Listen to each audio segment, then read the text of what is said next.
Kita ingat saat 7 November, Rakornas Pemerintahan Pusat dan Pemerintahan Daerah, Wakil Presiden Gibran Rakebuming Raka itu mengingatkan kepada para kepala daerah yang hadir saat itu bahwa sekali lagi digarisbawahi tidak ada visi lain selain visi presiden. Nah, bagaimana Anda melihat itu bisa benar-benar terwujud nanti? Tadi Mas Umam juga sempat menyinggung bahwa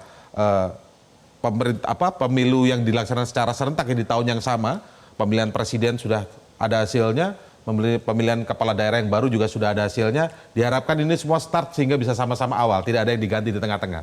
Mungkinkah ini bisa terwujud jika konteksnya juga kita hubungkan dengan soal otonomi daerah, Pak Masa? Ya, yang pertama kita harus paham dulu ya. Sistem pemerintahan kita adalah sistem presidensial. Ya. Itu yang pertama. Jadi tanggung jawab secara menyeluruh itu tetap pada presiden. Kalaupun ada visi daerah, itu adalah menggambarkan lebih kepada kepentingan lokal. Tapi dalam konteks kebijakan nasional, maka yang mendrive itu adalah presiden.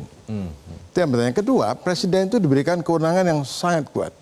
Jadi walaupun multi partai, tapi kalau menyangkut kepentingan nasional atau kalau saya mengatakan ini sudah pada politik negara, maka kepentingan yang utamakan itu adalah politik negara. Misalkan persoalan ketimpangan.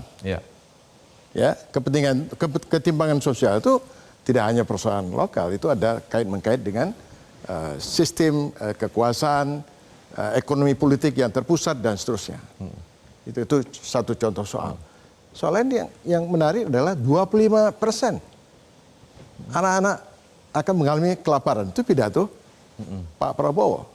Ya, jadi ada beberapa isu yang sangat fundamental, yang sangat krusial, dan itu adalah menyangkut national interest. Nah, kembali lagi kepada presiden, ya, bagaimana bisa mendrive kebijakan-kebijakan nasional itu, kemudian daerah-daerah itu tidak ada pilihan lain, ya, kecuali ikut. Boleh berbeda, tetapi itu yang sifatnya lokal. Jadi kalau kemudian ada tumpang tindih, kemudian harusnya tidak terjadi ya. Tidak terjadi, itu berarti ada persoalan ya pada level kepimpinan daerah. Kita nggak tahu apakah bagaimana dia cara membaca persoalan nasional ya. Kalau kita melihat ke belakang ya, ini melihat sebagai evaluasi ke belakang.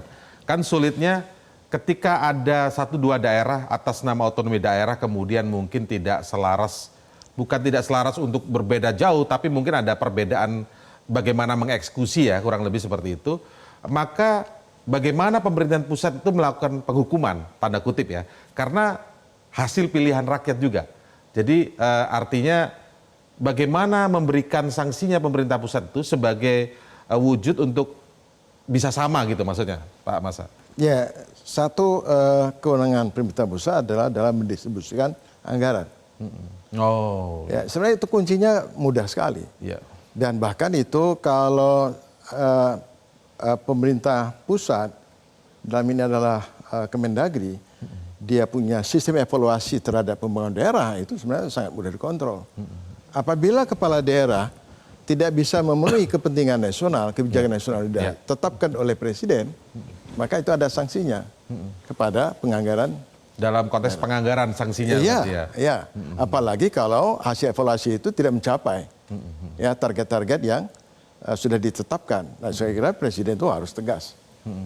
Dan presiden tidak boleh ya ragu-ragu untuk mengambil tindakan. Nah, ini kembali lagi, tentu kan presiden itu dibantu oleh menteri-menteri. Nah, jadi sebenarnya tugas menteri-menteri itu adalah bagaimana menerjemahkan, kemudian sekaligus mengoperasionalkan melalui birokrasi, ya, kementerian, lalu sekaligus juga mengevaluasi. Saya kira 3 hal itu.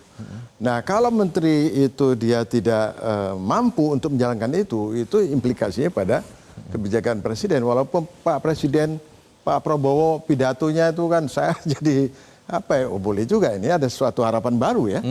Ya, tapi pertanyaan tadi Pak Sudirman saya kira juga tadi sudah mengatakan publik menunggu. Menunggu. Ini semua menunggu ya.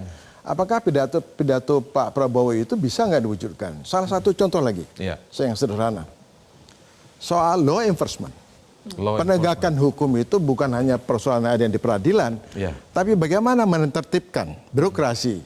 Ya, bagaimana birokrasi supaya efisien, bagaimana kerja birokrasi tidak bocor, bagaimana kerja-kerja birokrasi itu accountable di dalam penggunaan anggaran dan juga accountable di dalam outputnya, outcome-nya. Ya. hasilnya. Kalau sistem itu ada dan bisa diefektifkan, saya kira komando ya presiden sebagai komandan ya, Ya. jadi pidatonya itu akan bermakna kalau ini bisa dijalankan. Tetapi kalau lini-lini mulai dari kementerian ke bawah Ya. tidak mampu, Ya. saya kira agak susah. Ada garis bawah publik menunggu karena apa yang dilontarkan oleh pemimpin nasional dianggap luar biasa, ada harapan. Tapi dari sisi lain tadi Mas Umam bilang kalau kerja-kerja secara teknisnya praktis baru 2026 itu bisa berjalan mulai maksimal. Nah, kapan publik bisa, selama apa publik bisa menunggu apa yang dikatakan dan itu bisa terjadi dalam bentuk perbuatan? Kita akan membahasnya setelah jeda berikut. Tetaplah di Visi Negarawan. Jelajahi cara baru mendapatkan informasi. Download Metro TV Extend sekarang.